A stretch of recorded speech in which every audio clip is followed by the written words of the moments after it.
Chers amis, soyez les bienvenus dans votre Kesako, qui vous propose cette semaine encore de vous préparer à la nativité tout en culture et en spiritualité. Et avant de commencer, je voudrais que vous regardiez autour de vous. Non mais faites-le, n'hésitez pas, il n'y a pas d'entourloupe, regardez bien autour de vous. Voilà, normalement, si vous êtes à la maison, vous avez dû apercevoir votre sapin de Noël et du coup, l'étoile que vous avez placée à son sommet. Eh bien, c'est justement de cette étoile, dite de Bethléem ou des mages, dont nous allons parler tout de suite avec le Père Clasen. Bonjour. Bonjour. Mais bien sûr, d'abord, notre micro-trottoir, on y va. Je sais pas, je vois quelque chose de plutôt symbolique, quelque chose comme un signe, mais je sais pas trop lequel.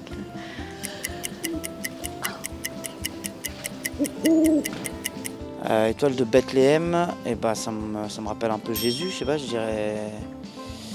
C'est le signe de naissance de Jésus. C'est l'étoile du berger. Non. Des bergers.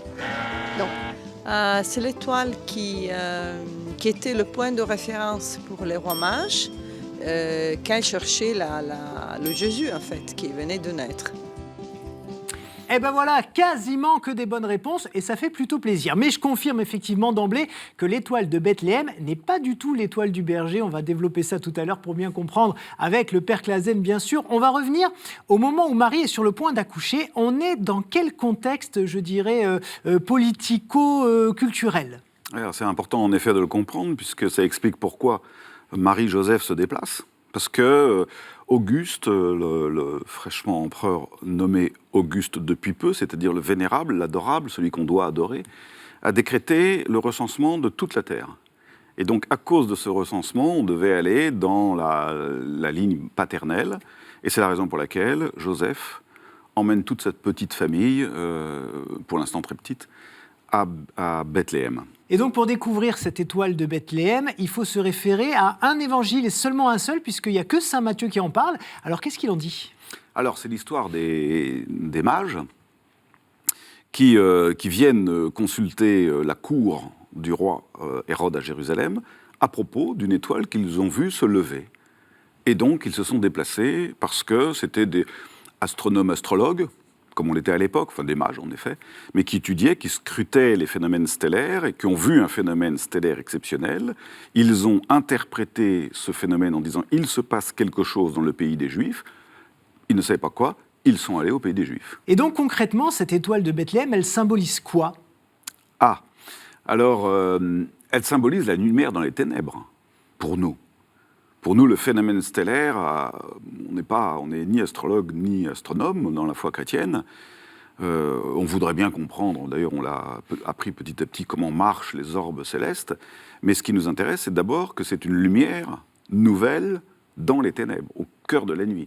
Donc, c'est l'annonce du Messie. Et ce qui est intéressant aussi, c'est que beaucoup de gens, bien sûr, comme d'habitude, ont essayé de trouver des explications, je dirais, rationnelles, entre guillemets, c'est-à-dire autres que spirituelles et divines, à cette étoile. Oui. On a parlé de supernova, on a parlé d'explosion, alors allez-y. Une supernova, c'est une explosion, et donc il y a eu en effet cette hypothèse qui est une explosion de, je ne sais quoi d'ailleurs... De matière dans l'atmosphère. Et qui crée en effet un phénomène lumineux qu'aujourd'hui tous les astrophysiciens savent repérer, déchiffrer et nommer, mais elles ont toutes des noms, c'est supernova.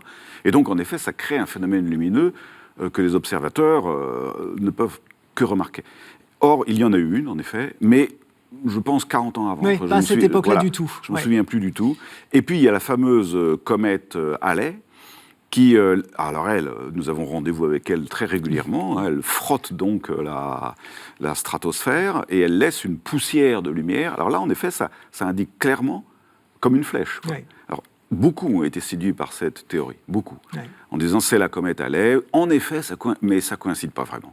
Il y a Benoît XVI qui a travaillé là-dessus aussi. Qu'est-ce qu'il en dit, lui ? Alors, il est d'accord avec cette histoire de conjonction de deux planètes qui, en effet, se rencontrant, créent un phénomène lumineux plus dense, plus visible que d'habitude. Ce serait Jupiter et Saturne, en fait, qui se seraient rencontrés, qui auraient créé ça. C'est ça. Alors maintenant, pour répondre à la dame qui nous disait que c'était l'étoile du berger, non, ce n'est pas l'étoile du berger. Non, d'ailleurs, Sheila dit n'importe quoi. Comme les rois mages en Galilée, c'est en Judée, c'est pas en Galilée, et elle dit « suivez des yeux l'étoile du berger ». Ben non, c'est l'étoile de Bethléem. Oui. Alors, du coup, pourquoi c'est pas l'étoile du berger ?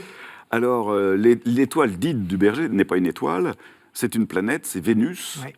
Et c'est, comme elle est très lumineuse, c'est la première qu'on voit dans le ciel. C'est-à-dire avant, quand la nuit tombe, donc c'est le signal que la nuit tombe. Tout simplement. Quand on commence à la voir, ça veut dire que la poussière d'étoiles va arriver après, quoi. Il est temps de ranger les moutons. Je pense que c'est à cause de ça qu'on dit l'étoile des bergers. C'est-à-dire quand on voit la nuit entre chien et loup, comme on dit aussi. Pour les bergers, c'est une bonne expression. Oui. Et quand on voit l'étoile, enfin Vénus, quoi, eh bien, il est temps de rentrer, quoi.